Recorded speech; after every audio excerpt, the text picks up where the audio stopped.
This episode of Texilla is sponsored by Domain.com. Speaking of iPhone, so I do not have a new iPhone yet. Tomorrow, we hopefully hope. Tomorrow, we shall see. I'm sorry for the Android fans out there who were hoping I would stick with the HTC One. After our text message kerfuffle this weekend, I have a feeling that is...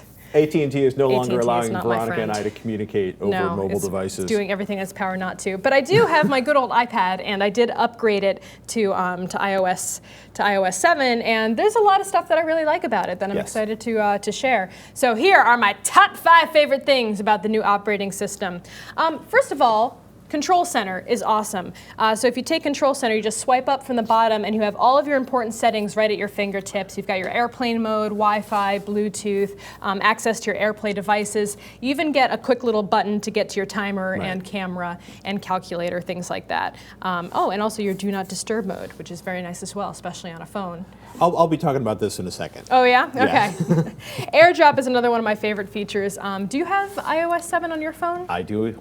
Okay, so we can AirDrop things if we're on the same network. Maybe we'll show that off afterwards. But AirDrop is one of my favorite OS X features, and now, of course, it's on the iPhone as well. So as long as you're on the same Wi-Fi or within Bluetooth range, you can very easily share all types of files. You just drag them onto the person, and then they can choose how they want to save that document, whether they want to save it to the iPad or iPhone, if they want to upload it to Facebook automatically, Instagram, any of those sharing services, you can do so really, really quickly. And then background download. Now this is a very kind of behind the scenes feature, but I think feature. It's pretty cool, especially if you have a ton of different applications. You can have iOS 7 download data for updating apps automatically, and you can toggle that feature on and off in the settings depending on if you're using cellular data. So you can tell it not to do that over cellular data if you don't want to use up. Please do not blow my data cap up. Yeah, I have unlimited data, which is something that I was very happy to be grandfathered into, which is why I've kind of stuck with AT&T for so many years.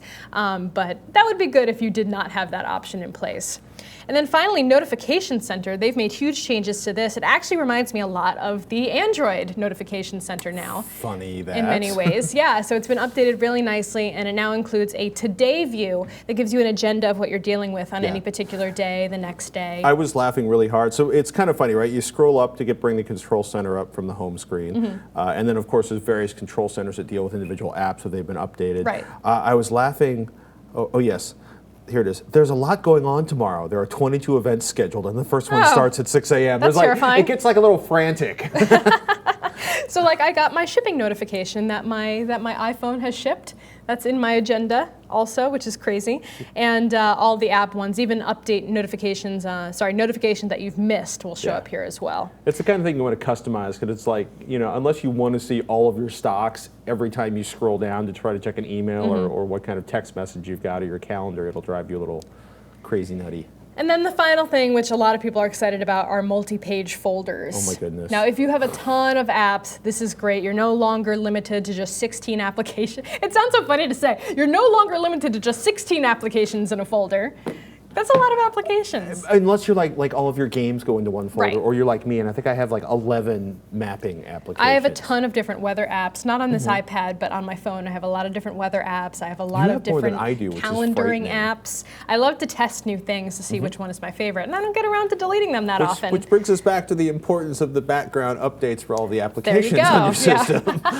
It's nice to just have it done over time instead of having to sit there and watch 100 different applications Oh, that's maddening. updating over Wi-Fi. So yeah, it's a very cool new feature. And of course, there are many, many new features in iOS 7, like the new iTunes Radio and multitasking. And you can actually, if you want to close a bunch of applications all at once, you can do a 3-finger zoom and actually close 3 different applications all at once just by holding. You have to have big fingers for the iPad.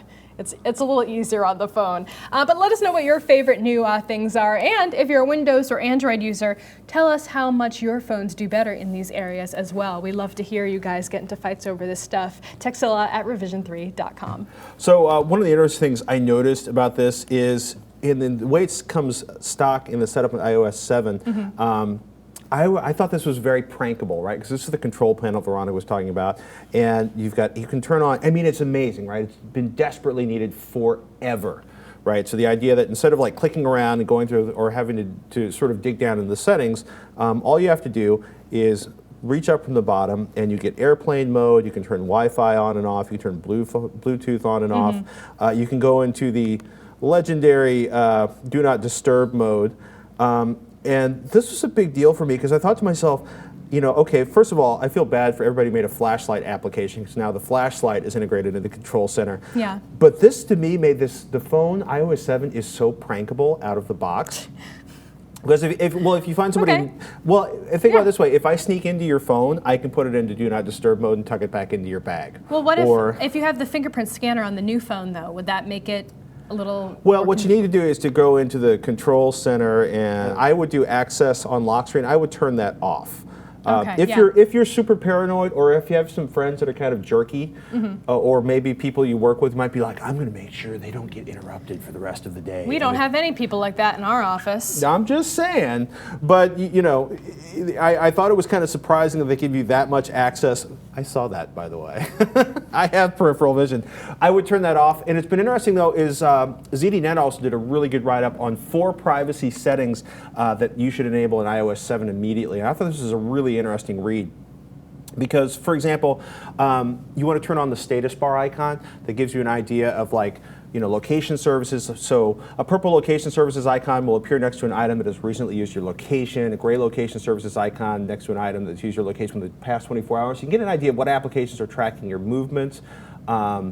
Turning off diagnostics and usage, location-based iAds if you don't want to see a lot of ads. It's interesting some of the stuff that's on by default. For example, how your ad tracking is done. It's a really good read. I don't want to give you too much information because I want to encourage you to read it yourself. 4 privacy settings you should enable in iOS 7 immediately. ZDNet's the website, and we'll put a link in the show notes. All right. But the control center being accessible without unlocking the phone, that kind of freaked me out. So sitting there. With good reason. Well, yeah. Have you seen the people I work with? Exactly. They're nefarious. All right. Well, we've got tons more still to come on this show. But before we do that, it's time to thank one of our sponsors. Entrepreneurs and innovators are all turning ideas into realities online, backed by the strength of a .NET domain name.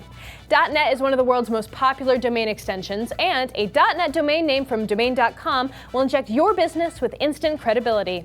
Already have a .com? Purchase the corresponding .NET from domain.com and protect your online brand. Is the .com you want already taken? Well, the .NET is a perfect alternative.